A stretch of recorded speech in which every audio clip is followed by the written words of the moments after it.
Hi all, എൻ്റെ പേര് മുർഷിദ. എനിക്ക് കഴിഞ്ഞ മെയ് 25-നായിരുന്നു എൻ്റെ DHA ടെക്നീഷ്യൻ എക്സാം. അൽഹംദുലില്ലാ പാസ്സായിട്ടുണ്ട്. Thank to Andrew sir and Chinnu ma'am and my adventure friends. സാറിൻ്റെ മെറ്റീരിയൽസ് എല്ലാം ഭയങ്കര യൂസ്ഫുൾ ആയിട്ടുണ്ട്. നമ്മൾ അത് മാത്രം കോൺസെൻട്രേറ്റ് ചെയ്ത് പഠിച്ചാൽ മതി, നമുക്ക് എക്സാം പാസ്സാവുന്നേ ഉള്ളൂ. ക്വസ്റ്റ്യൻസ് എല്ലാം കുറച്ചും ടൈറ്റ് ആയിട്ടുണ്ട്.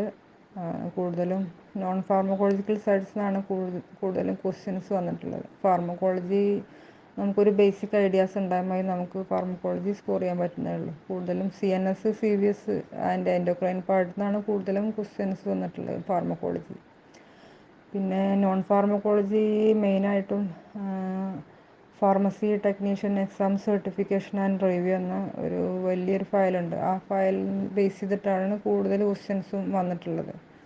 അപ്പോൾ അത് നന്നായിട്ട് തറവാക്കിയാൽ മതി. പിന്നെ കാൽക്കുലേഷൻസും അതുപോലെ തന്നെ തന്നിട്ടുള്ള മെറ്റീരിയൽസും തന്നെയാണ് കാൽക്കുലേഷൻസും വന്നിട്ടുള്ളത്. കൂടുതലും ക്രോസ് മൾട്ടിപ്ലിക്കേഷനും അതുപോലെ ഡോസ് കൺവേർഷൻ പെർസെൻറ്റേജ് നോക്കാൻ അങ്ങനെയുള്ളതൊക്കെ വന്നിട്ടുണ്ടായിരുന്നു.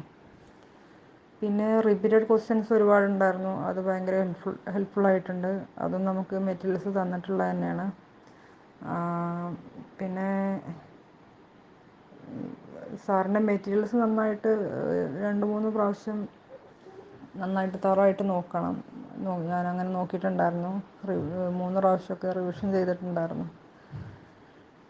അതുപോലെ തന്നെ ക്രാഷ് കോഴ്സും ഹെൽപ്ഫുള്ളായിട്ടുണ്ട്. പിന്നെ ടൈം മാനേജ്മെൻറ്റ് പറയുകയാണെങ്കിൽ ഫസ്റ്റ് നമുക്ക് ഡൗട്ട് തോന്നുന്ന ക്വസ്റ്റ്യൻസും അതുപോലെ കാൽക്കുലേഷൻസ്, ലോങ് ക്വസ്റ്റ്യൻസ് അതൊക്കെ നമ്മൾ സ്കിപ്പ് ചെയ്തിട്ടിട്ട് ലാസ്റ്റിലേക്ക് എഴുതിയാൽ മതി, അല്ലെങ്കിൽ നമുക്ക് ടൈം കിട്ടില്ല. അപ്പോൾ എല്ലാവർക്കും ഓൾ ദി ബെസ്റ്റ്. എക്സാം എഴുതാൻ പോലും എല്ലാവർക്കും ഓൾ ദി ബെസ്റ്റ്.